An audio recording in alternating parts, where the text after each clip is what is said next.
antropoceno. Que era essa? O que o homem fez ou o que ele desfez? O que ele construiu ou o que ele destruiu? Para onde foram as andorinhas?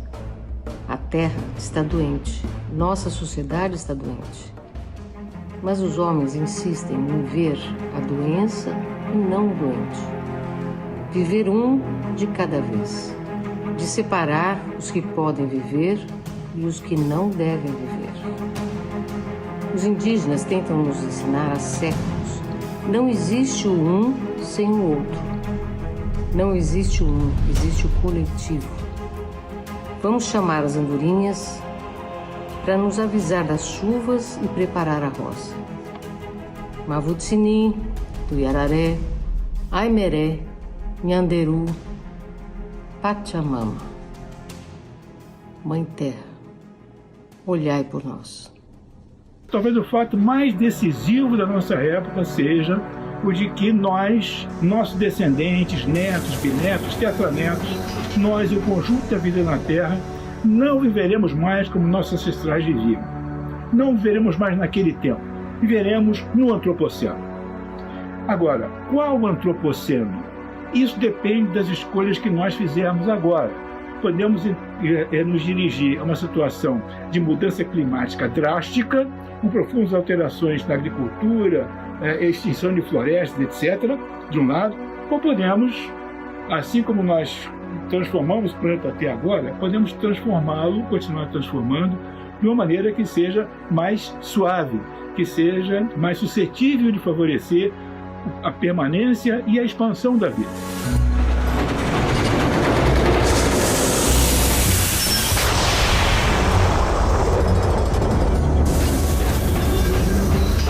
No começo da cosmologia do século XX, quando Einstein fez o primeiro modelo cosmológico, o universo não tinha solidariedade entre as suas partes. Não havia uma interação entre as suas partes. Por isso, aquele universo era altamente instável. Ele se destruiria antes de poder produzir planetas e vida. Foi somente quando, mais adiante, Friedman mostrou que o universo é um processo de expansão e mostrou que a solidariedade entre as partes é o fator mais importante para que o universo consiga existir durante um tempo suficientemente longo, que assim como Giordano Bruno argumentava que ao olhar o cosmos, ao olhar a solidariedade entre suas partes, nós devemos seguir esse exemplo e demonstrar também solidariedade na nossa sociedade.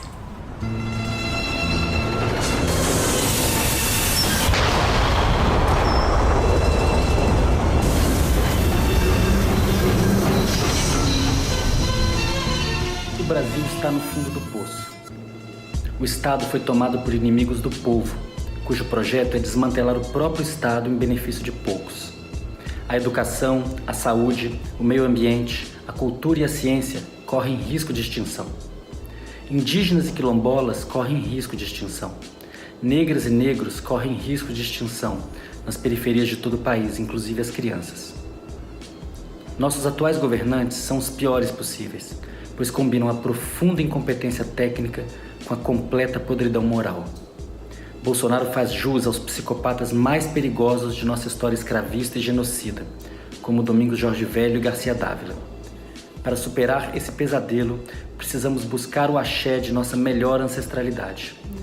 Viva Elza Soares! Viva Sérgio Rezende! Viva Raul!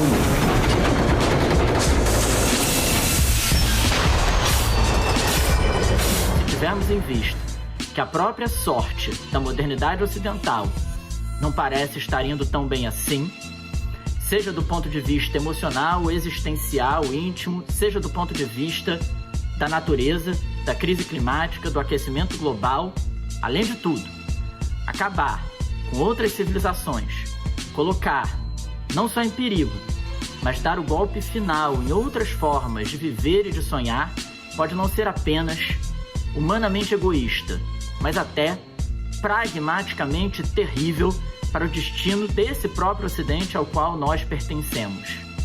Viver diferentemente do que se vive. E ser capaz de sonhar diferentemente do que nós sonhamos, talvez se torne a tarefa política número 1 do presente. É uma hora de falar para esse Dia dos Povos Indígenas, para a PIB e para apoiar os povos indígenas nesse momento de grande perigo com o vírus de corona, o Covid. Então,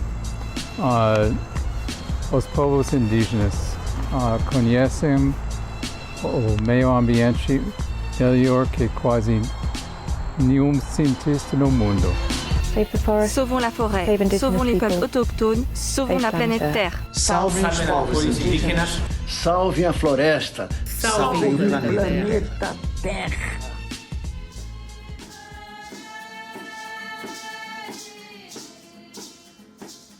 Não existe amor em SP, um labirinto místico, onde os grafites gritam, não dá pra descrever numa linda frase de um postal tão doce. Cuidado com doce, São Paulo é um buquê. Buquê são flores mortas, num lindo arranjo lindo feito pra você. Não existe amor em SP, os bares estão cheios de almas tão vazias, a ganância vibra, a vaidade excita. Devolva minha vida e morra afogada em seu próprio mar de fel. Aqui ninguém vai pro céu.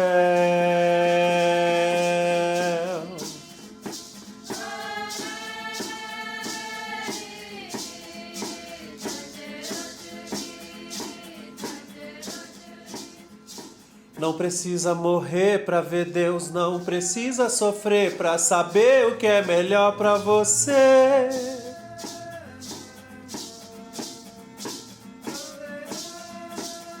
Encontro tuas nuvens em cada escombro, em cada esquina, me dê um gole de vida. Não precisa morrer pra ver Deus.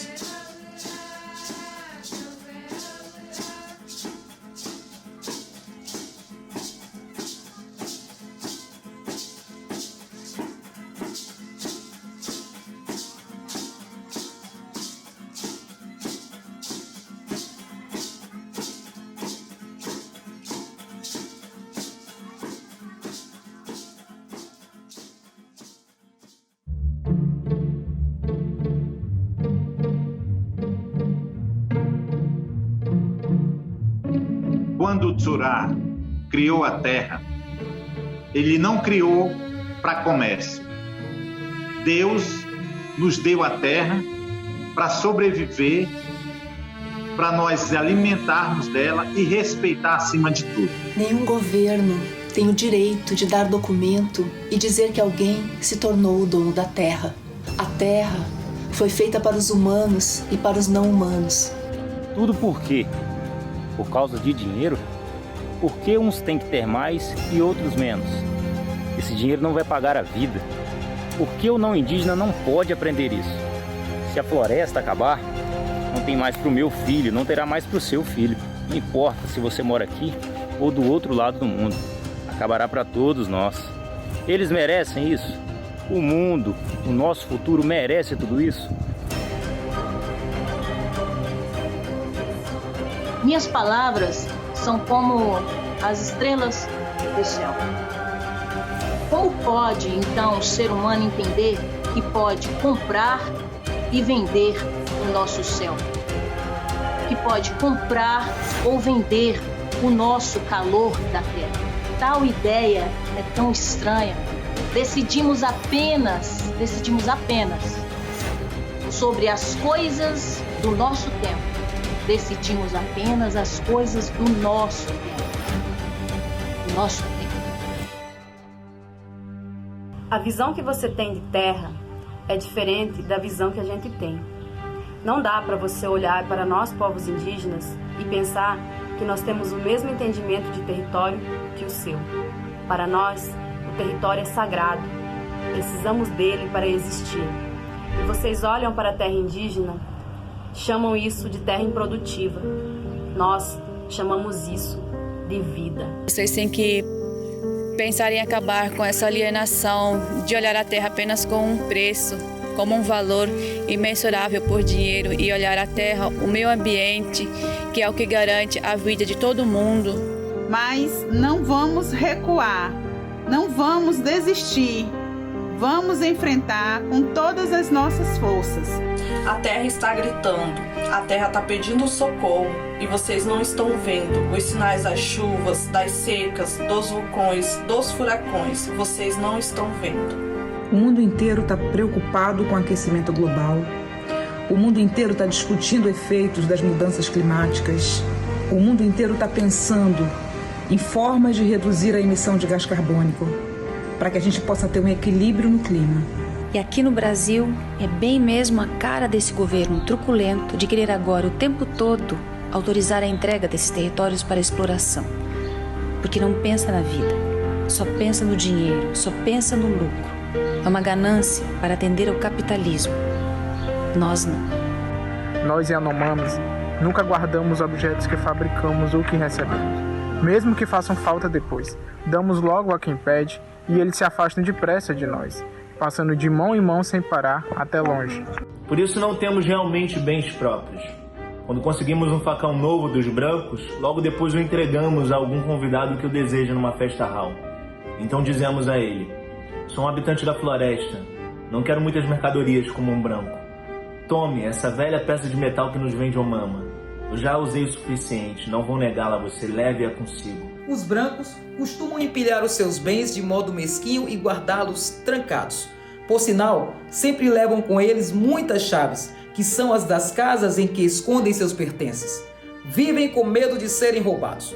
E, ao final, só os dão com muita má vontade ou, sobretudo, os trocam por peles de papel que também acumulam, pensando em se tornar grandes homens.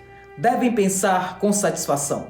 Faço parte do povo da mercadoria e das fábricas. Só eu posso todas essas coisas. Sou inteligente, sou um homem importante, sou rico.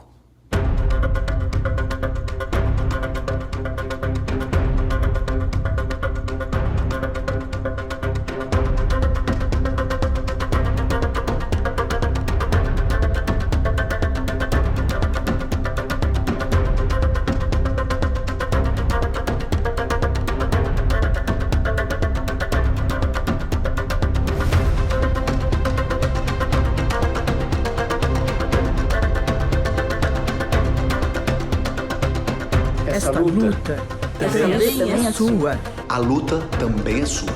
Essa luta, ela não é só minha. Essa luta, ela não é só dos povos indígenas. Essa luta é sua. Essa luta é nossa.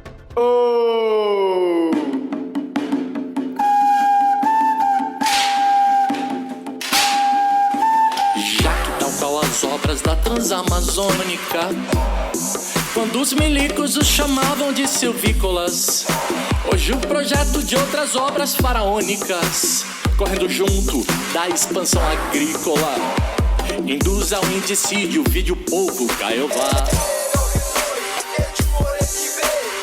Demarcação já. Demarcação já.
Corpo vivo, parente. O isolamento de cada um protege toda a comunidade. Ficar em casa agora reduz a circulação de um inimigo invisível, o vírus. Não coloque os parentes em risco. Se estiver com algum sintoma de gripe, fique isolado. Quem é detectado com o vírus ou sente os sintomas deve permanecer em isolamento por no mínimo 14 dias e manter comunicação com as equipes de saúde.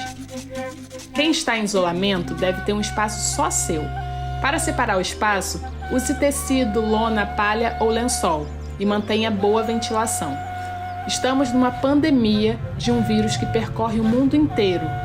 Nesse momento, é ideal que cada um tenha sua própria máscara, rede, coberta, prato, talher, cuia, pente, escova de dentes, toalha e roupas. Lave a máscara diariamente com água e sabão e seque ao sol. Pessoas com sintomas podem perder o apetite, mas devem se alimentar bem e tomar bastante água. Se você ou alguém próximo piorar, sentir falta de ar e cansaço, avise. O cuidado deve ser feito por até 2 pessoas, sem ter contato com o resto da família.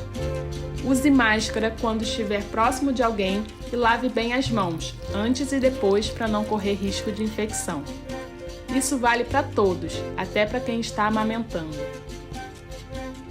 Quem tem o vírus não deve ficar andando pela casa, mas pode sair para se banhar e ir ao banheiro. O local de banhar e o banheiro devem ser separados do resto das outras pessoas. Se tiver pessoas do grupo de risco na mesma casa, devem ficar separados, idealmente em outro lugar, sem pessoas infectadas. Moradores da mesma casa onde há uma pessoa infectada devem evitar andar pela aldeia. Algumas crianças com vírus podem não ter sintomas, mas elas transmitem a doença, por isso também devem ficar em isolamento. Vamos seguir as recomendações de isolamento para que esse vírus não se espalhe entre as aldeias. Corpo vivo, parente, o isolamento ajuda a proteger toda a comunidade.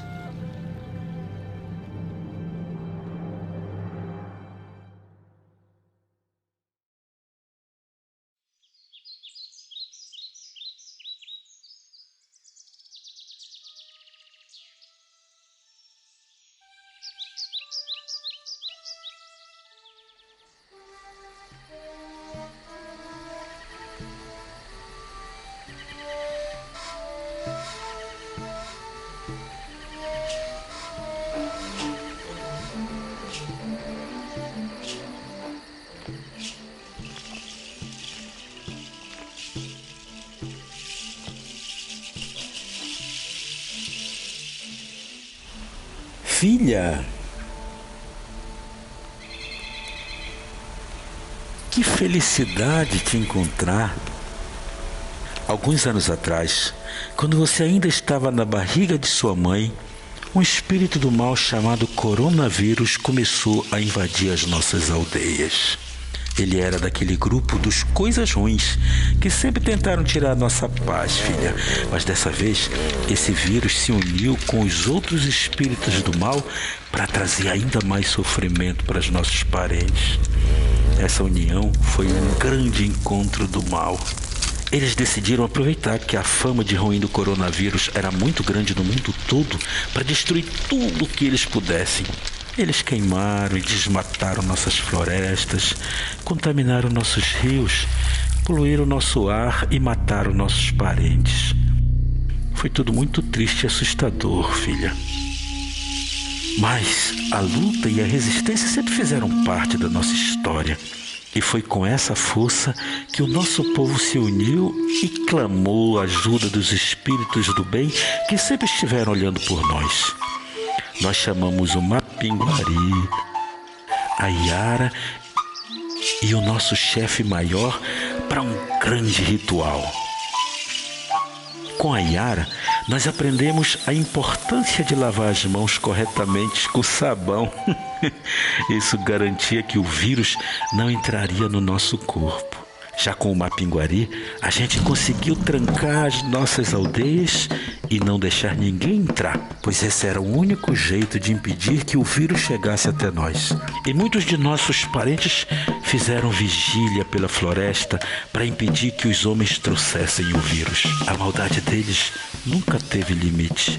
E com o nosso chefe maior ao nosso lado, nós trouxemos ainda mais consciência para o nosso povo, para ninguém sair da aldeia, mas se caso precisasse sair, para ir sempre de máscara. Muitos de nós queriam ir para a cidade, filha, mas quando eles iam, eles se infectavam. E quando voltavam para a aldeia, infectavam todo mundo. Muitos dos nossos acabaram morrendo por conta disso. E imagina a tristeza que foi, minha filha. Aqueles que morriam por causa do coronavírus não podiam passar pelo ritual para enterrar os nossos mortos. A gente precisou se unir e lutar muito. E foram esses cuidados de lavar as mãos, de fechar a aldeia e de todos nós ficarmos aqui dentro ou de usar máscara se precisasse mesmo sair, foi o que fez a gente vencer essa guerra.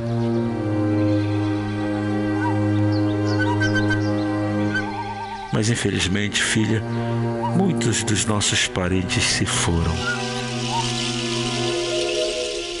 A gente vai ter que se manter unido. Sempre se lembre disso, viu? E também nunca se esqueça, minha menina, que eu vou te acompanhar pela vida inteira.